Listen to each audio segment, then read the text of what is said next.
Hello, everyone. Welcome to the All Things Good podcast. I'm your coach and your host, Giovanna Cirillo. Today, we will be interviewing Meena Marzano, who is an expressionist abstract artist. And today, she's going to be sharing her story on how poetry and how art has helped her face her challenges. She has also hosted and facilitated an art therapy session for women to help them process their trauma and process their emotions through the medium of art. Help me by welcoming Meena Marzano. Welcome, Meena. How are you today? Hey, good, Giovanna. How are you? Not too bad. I'm glad to have you on. I'm excited to hear your story, and I'm excited for our listeners to hear how you implemented art therapy to help overcome your trauma and your emotional healing. So, tell us today, Meena, what caused you to pursue poetry and painting? Um, well, those things just kind of came naturally to me as a young girl. Was probably one of those things that, in terms of play, was the most exciting to me because it was kind of this alternate world that I got to create on my own. When I was in the first grade, I had just learned English and I was still real shy about it. But I entered this little writing competition and I won. And I remember that being so significant for me because I felt validated, like, oh, I can write. And it wasn't until the fifth grade that I started like really writing poetry and getting into poetry. But all my life, my parents have kind of encouraged the arts and drawing, and I always got a lot of positive feedback from my family about my like drawing abilities and painting abilities. So it just was always kind of like a big part of who I was naturally, you know. Awesome. That's amazing. So you began to create this alternate world. I love that you said that because I was just talking to a friend about our imagination, how we somehow lost our imagination from our childhood and we forget to Yeah, implement that into our creativity into our world now. yeah. So that's glad I'm glad that you mentioned that. So what about the painting? So you said poetry, but what about the painting? When did you actually discover that aspect of creativity? So I think I was probably painting before I even got into poetry. I started with drawing and I loved the Prismacolors once I discovered Prismacolors. Um, I think I started to paint really heavily when I was maybe toward the end of middle school and in high school. When I really started going through situations in my life, um, painting was a huge outlet for me. It was how I processed all my emotions, and that for me, I only had one emotion, which was anger. Okay. And I was afraid to feel other feelings, but I was so angry as a teenager that I'm glad that I had that. I had something. Painting was that something for me, because sometimes poetry can be, you have to be somewhat in tune with your feelings, to Mhm. be able to write freely. But with painting, there was a certain liberty there for me where I didn't have to think, necessarily give it too much thought. I just pick the colors and pick, what I wanted to draw or paint, and then it would appear on the canvas and it would turn into whatever it is that, sometimes when it comes to art, I feel like the visual arts like that, um, there's an interconnectedness between us and the art that is, it doesn't require intellect. It's a very Mhm. spiritual kind of thing, like, Right. um, and I know we're going to talk about art therapy and stuff like that, but even when certain professionals do art therapy with children, it's very useful because they you can kind of process their emotions for them by interpreting what they're painting, what the subject matter is, the colors that they're using, the even the brush strokes that they're using. All of those things are significant. They're not things that we necessarily cognitively pay attention to while we're painting, but after the fact, I can look back and I can say, oh wow, I used to paint a lot of really violent images. Mhm. And I never made the connection that I was doing that because I was mad. But now Right. it's a no-brainer, like that's how I channeled my anger. Instead of, taking out in violence against myself, I would paint, these images. And for whatever reason, it was very therapeutic for me. My mom hated it and she thought it was very scary. but Right. uh but I'm glad I I'm had that Yeah, I'm change. sure she looks at it now. She's like, okay, I can see the transformation in it. Yeah. I Yeah. like that you mentioned that it's spiritual more than intellectual, and that's so true because whenever I go into my painting mode, first and foremost, I don't know what I'm going to paint, but I do put on my instrumentals. I really go into a place of silence, and I just begin to project that onto the canvas. It's never really thinking; it's really just what I'm feeling. And then at the end, you see it, and it's like, oh, okay, it's either you like it or you don't. Yeah. Yeah, for sure. And that's what I love about abstract art too, is the freedom of it, you Right. know. Right. So, what emotional challenges, if you don't mind sharing with our listeners, did you face, and how did you begin to channel that? Well, I know you mentioned artistry, so artistry was your medium of channeling it. But what were you actually going through at that moment, if you don't mind sharing? Yeah, I'll definitely go into that. Probably when I was 14 years old, I started struggling with addiction. I started taking pills, and really by 16, I was doing anything that I could get my hands on. And it took a dark turn for me, because addiction doesn't usually stay contained within just the addiction. The addiction itself is a horrible thing to go through, and a horrible thing to put your family through and the people that care about you through. But it also sometimes creates other situations, situations where you're in danger, situations where you're being violated, where you're being taken advantage of, where your body becomes a commodity, where you're disposable, you know and so for me, it, the addiction went hand in hand with my low self-esteem, with this, self-hatred that I felt. And if for me, for all those years, I did have these tools at my fingertips, Mhm. the art and the poetry. But I think even at that time, I couldn't quite piece together what I was going through, what was going on in my mind, and why I felt so out of control in my life, why I felt like I couldn't overcome these addictions that I had,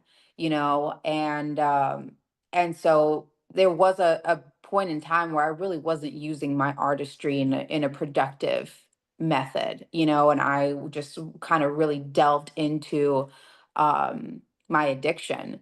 And sometimes, I think there is a it can be romanticized, when we look at some of, the artists that we know and love, who maybe were on drugs, who maybe had mental health issues of their own. Um, I know for me, I romanticize that I made my best art when I was crazy, or, and which was not true. It was not true at all. I have made the best art that I've ever made, written the best poetry I've ever written, completely sober minded.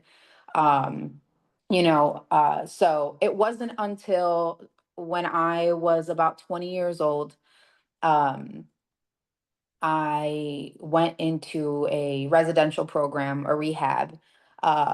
And it was a program for women coming out of the sex industry. So my addiction led me to sex work. Sex work can include stripping, prostitution, massage parlors. I've, all kinds of walks of life that, sometimes we get sucked into. A lot of times there's coercion and manipulation. So I'm very familiar with, human trafficking work because of my background, and I Wow. met this woman, Robin, who's one of my greatest mentors. I actually named my daughter after her. My daughter's name is Selah Robin.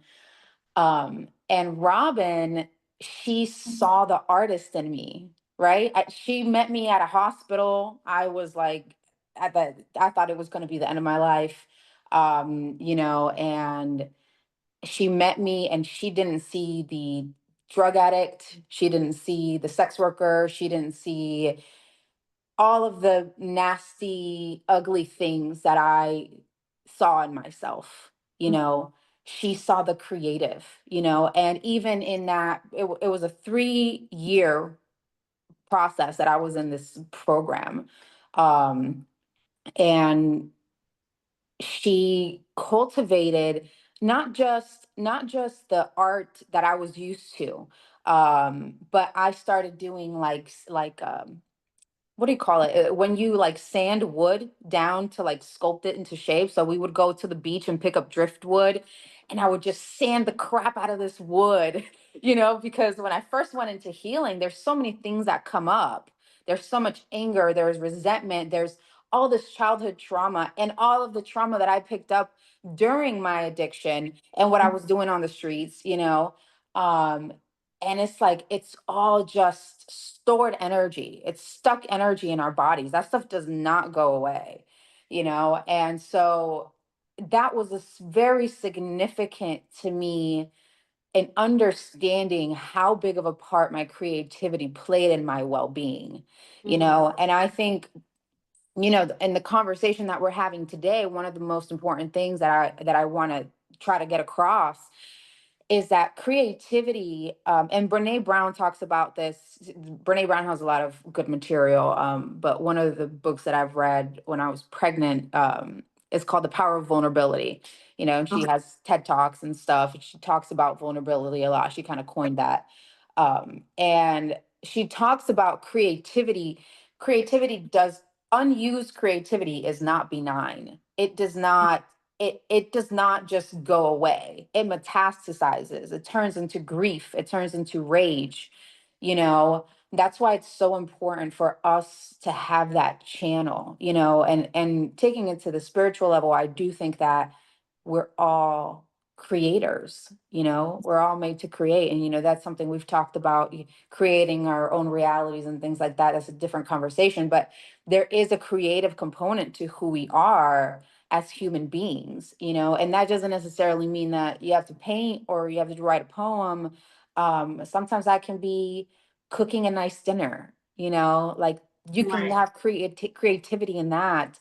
Or picking a nice bouquet of flowers, or there's so many expressions of that, sing or dance. And I think that there is a harm that's done when we don't cultivate those things.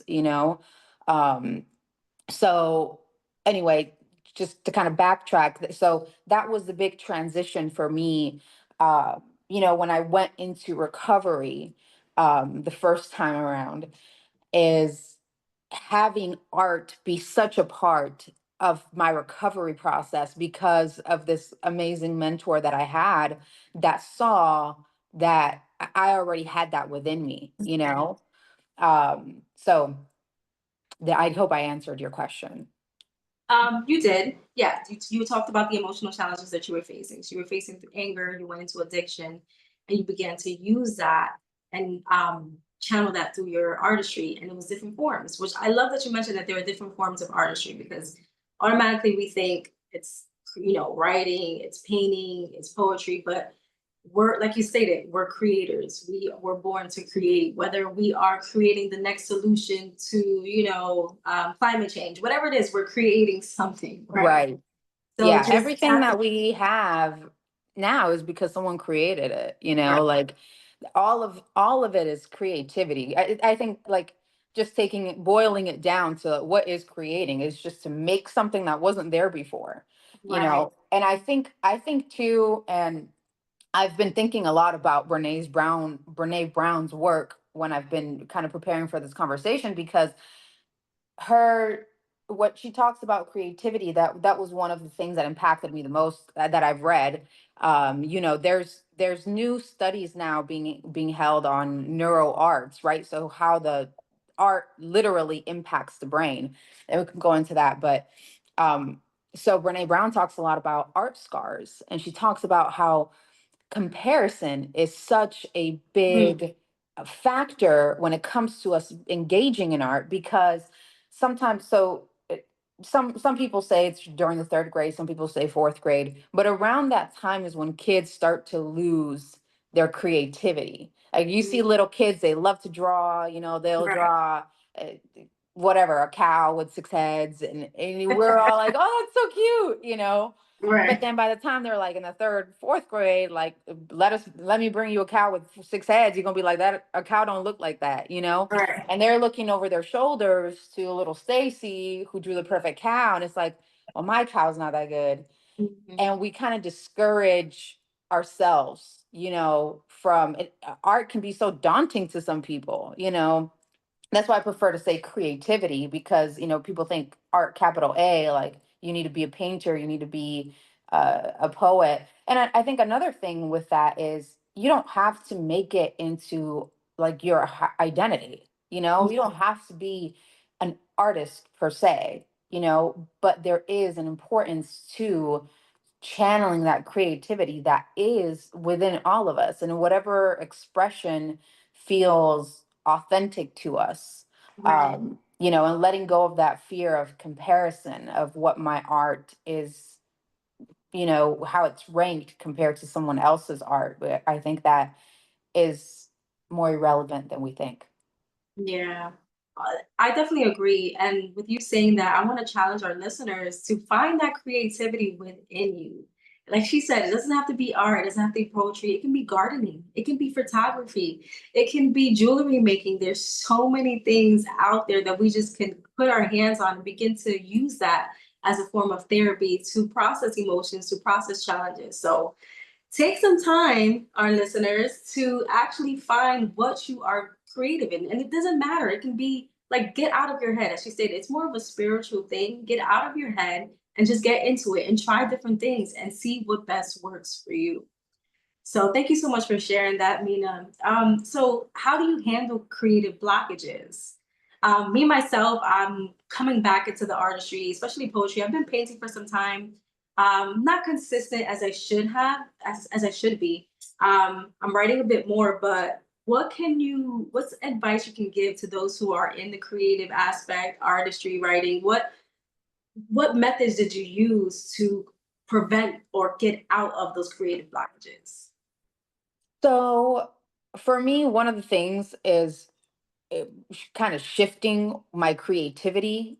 So if I feel like I really want to get this painting done and I'm feeling stuck on it, then maybe I will go into writing, you know, or I will do one of the things that I mentioned. I love to bake, I love to cook.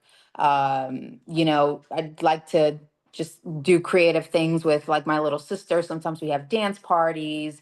You know, I all of that to me is part of creativity. Singing, you know, I know that it's an energy that's within me, you know, and that is I try to get it out however I can, even if it's a particular medium is not working. This happens to me a lot when I'm writing poetry, you know. When I'm writing poetry, I'll have half a poem done and I'm stuck. I don't know how I'm going to continue it. I don't know how I'm going to finish it.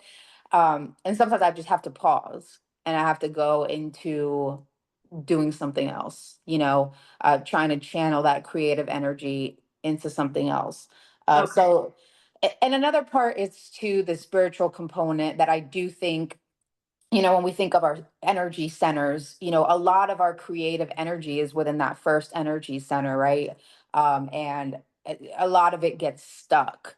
And if Mhm. we're not in meditation and we're not really connected to our higher selves, that can be a blockage within itself. You know, for me, if I'm not really tuned in to my truth, it's really, really hard that I'm going to really create, you know, because my creativity comes from such an authentic place, you know, and if I'm numbing in my life, which I have done on in many seasons, where it's just like I just want to check out. Um, it's going to be hard for me to connect in a way with my art. I'm going to feel blocked, you know. So a lot of times when I feel that overpowering sense of like I just can't create, I just can't, you know, like I just feel that in that funk. Usually it's a sign for me like I have to get into meditation. I have to try to connect with myself, connect with God, whatever spirit source, whatever you want to call it. Nature is a big thing for me too. Nature is very inspiring. I think is a big component when it comes to creativity. When we look at the creation that we have around us. I Yes. don't know. To me, that's always like it fills me, to just interact with animals and plants and, go for a walk at the beach. These are all things that work for me in different spaces and in different times to kind of overcome those blockages. But I will say, and you've told me this before, like about not forcing it. I think Right. that that's also important too. Um, and that's why I think the redirecting can sometimes be useful, because if you're just like, I'm just gonna sit here and do this and do this, it's almost Mhm. like counterproductive, you know? Right. Right. Yes, I like that you mentioned that. I like the fact that you mentioned the energy centers, and I want our listeners to know that the energy center, when that is blocked, it comes from shame, it comes from trauma, it comes from blocked emotions, it comes from even sexual trauma.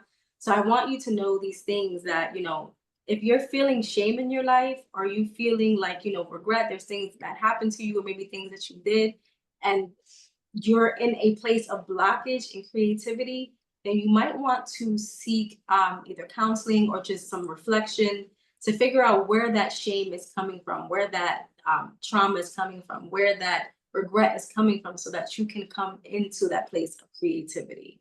So I thank you for mentioning the energy center, because I don't think a lot of people are familiar with that. And I'm not too familiar of it, but I do have some understanding of it. Like, I know that part of it because I also did some research to find out what is stopping my creativity, what stops this blockage. And it's fear, it's shame, Mhm. different things that we encounter. Yeah, absolutely. Thank you for sharing that. Thank you for mentioning that. So what about your experience with art therapy? Tell me about that, because I'm interested about that. Yeah. How does art therapy affect our brain? How does it change things? How does it help?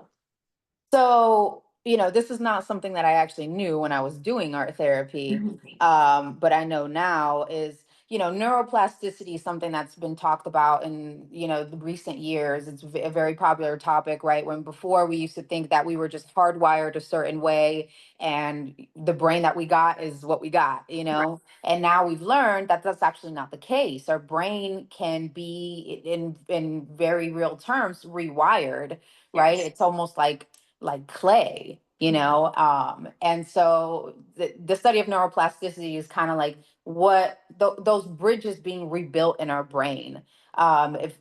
If we think about our thoughts, right, it's been said that like 95% of our thoughts are automatic.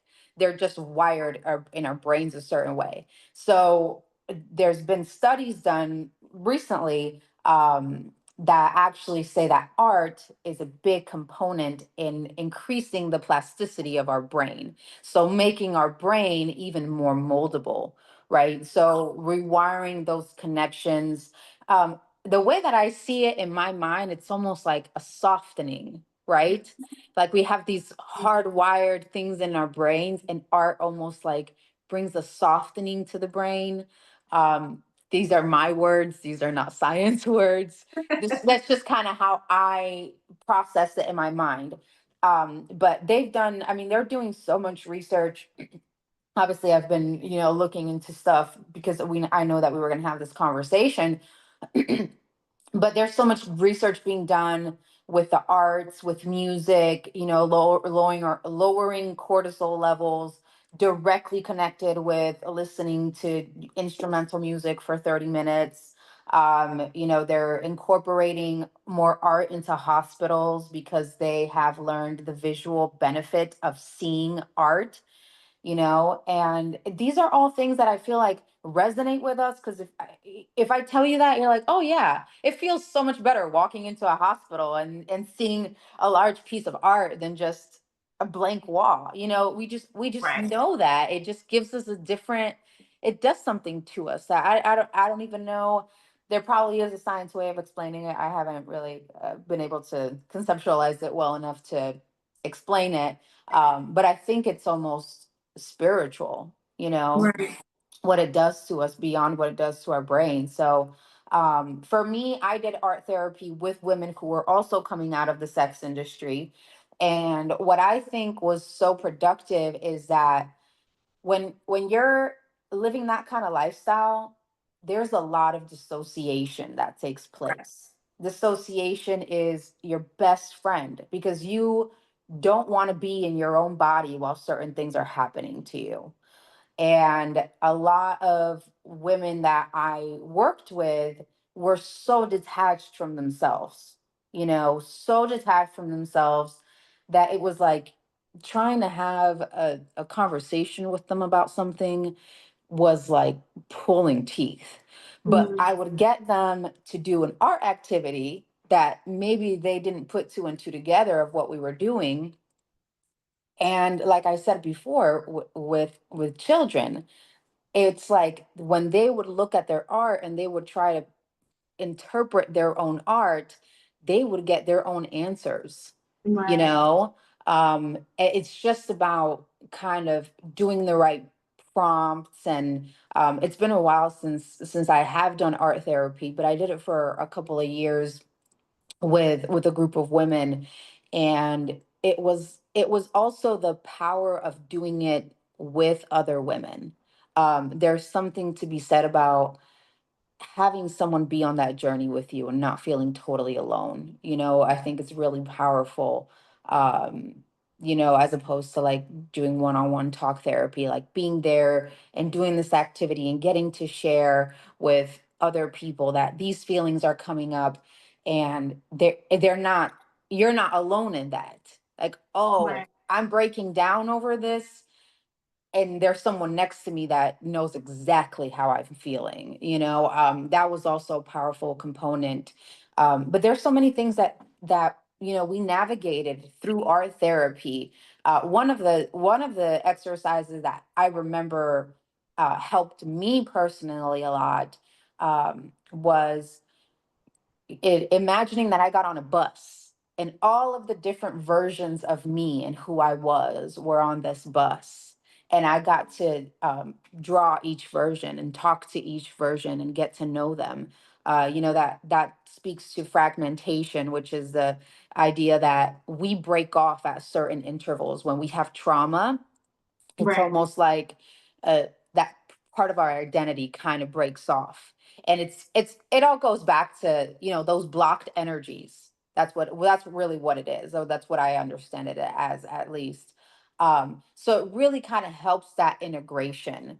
And I think for it in a situation with women who have not been in touch with themselves, who haven't had the opportunity to connect with their own inner beings, I think it was very powerful in helping them to connect a little bit to that inner self, that they had just been dissociating for so long.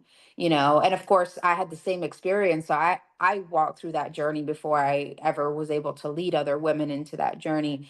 And I saw the effect that art had for me. And of course, when we're talking about art therapy, these are, like I mentioned, the exercise about getting on the bus. They're very kind of specific prompts that we're doing that we know are going to reflect a certain feeling, are going to bring up, things that might be hidden up under there. And I think that art really has a beautiful way of doing that, where we don't even notice what we're doing. It's just flowing out of us because that energy is alive in us, and it's a Right. way to put that energy directly onto a canvas or whatever it is that we're doing, without having to do a lot of cognitive connecting, because sometimes we don't have the resources for that.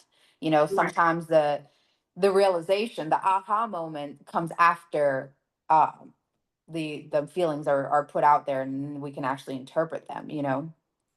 Yeah. As you were speaking, I'm thinking of, 'cause again, bringing back to the conversation with a friend of mine about the imagination. So it sounds like art therapy softens the brain, or maybe I see it as a ground, like cultivates the ground to begin to bring out that place of imagination again. Because when we think of our history as a child, as children, we had the imagination, but as we get older, that imagination tends to close up. That gap between reality and imagination begins to close. But the form of expression and the form of art begins to bring a place of imagination back into us so that we can easily express those things. And then just with the identifying with the past versions of yourselves, that's comes from the place of imagination. So what I'm hearing from you, and I could be, just this is my own interpretation. It's not something that is based on theory or knowledge, but art therapy brings us back to that childlike state where we can create another version of ourselves so that we can create that healed version of ourselves and then move forward. What do you think about what I just said? Yeah, I think imagination is a huge part of it, and I think I read in, I don't know what book it was that I read, but it talked about how there's such a high percentage of kids that would test as genius level, before a certain age, but we kind. Condition them out of it. Right. We say things that, like, that's silly or that's not realistic, you Mhm. know and little by little, we do start to lose that imagination, because we have kind of a framework created for us on, this is what's real, this is reality, and I think creativity kind of lives outside of that, you Right. know. Not that creativity is not grounded in reality, or can be a reflection of that, but I think that just the word create within itself is something that's not there. You have to imagine that thing before you can create it. And I think a big part of that is definitely getting in tune with that imagination, and I think that those are things that definitely get lost, especially for women who grew up, and of course I say women because that's what I mainly worked with, but just people in general who grew up in very traumatic households, who grew up in very violent situations. There was no time or space for imagination. It was only about survival. And when you have Right. people that have been in survival mode, imagination sounds so silly. Like, what I'm gonna be imagining? You know what I'm saying? Right. Like, what, like, that's, I'm gonna get killed out here, if I would sit here and start having goofy thoughts, and that's just how a lot of people are living their lives. And it can be difficult to kind of bring that playfulness back, Yeah. that exploring of what could be that maybe you don't see, that reimagining. And like you said, from that point, then you have the power to create that healed version of yourself, and I do think that it takes to imagining that first, visualizing that first. I could say from my own experience, I was struggling with addiction for many years. And even the story I told you, I was in that program for 3 years, and I was sober for 3 years, and I went back to drinking, you know, after that. So it isn't always a straight road.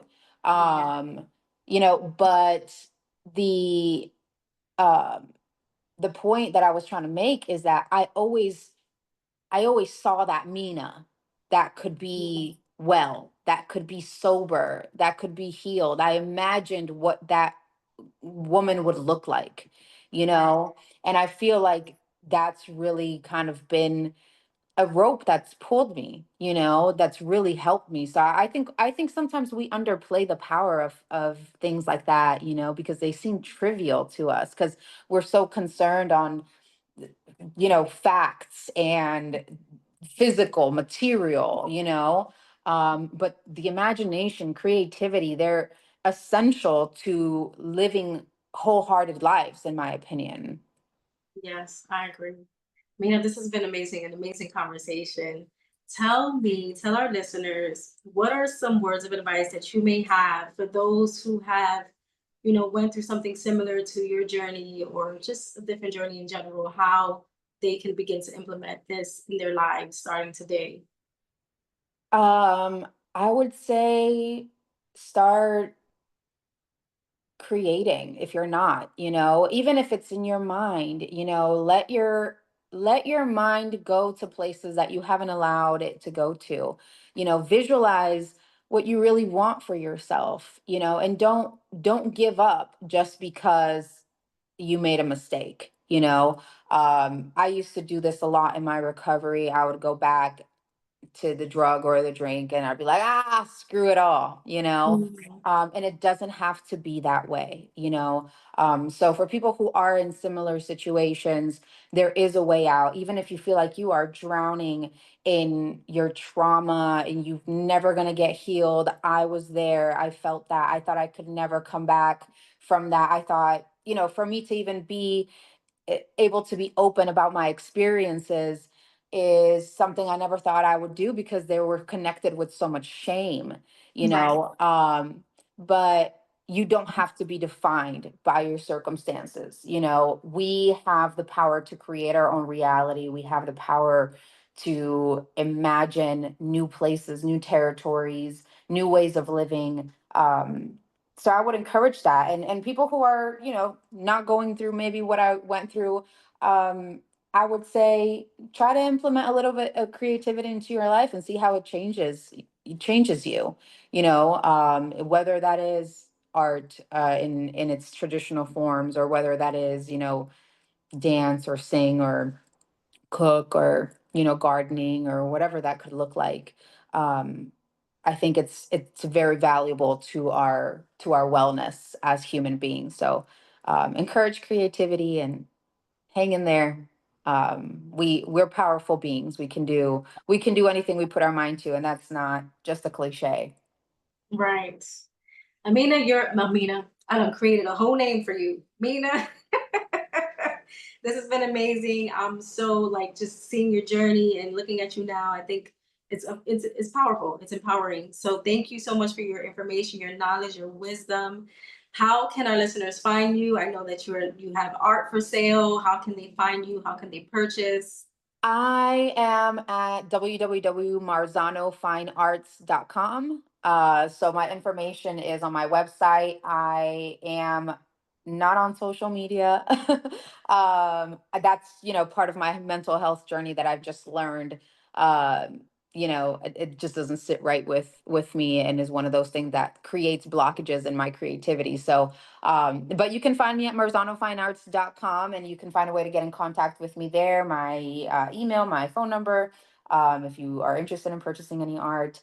And yeah, Awesome. Thank you so much, Meena. I will talk to you soon. Thank you so much for blessing our listeners today. thanks, Giovanna. You're welcome. Thank Bye. you. Bye. Well, there you have it. Meena Morzano, an artist, an art therapist, implementing the artistry for mental health, for wellness, and just looking at the importance of what creativity can do for us. Start somewhere. Start with cooking, start with gardening, start with photography. It doesn't even have to be a professional photography. It can be through your iPhone, your Samsung, whatever you have. Start doing something to increase your wellness. Until next time, I'm your host, Giovanna.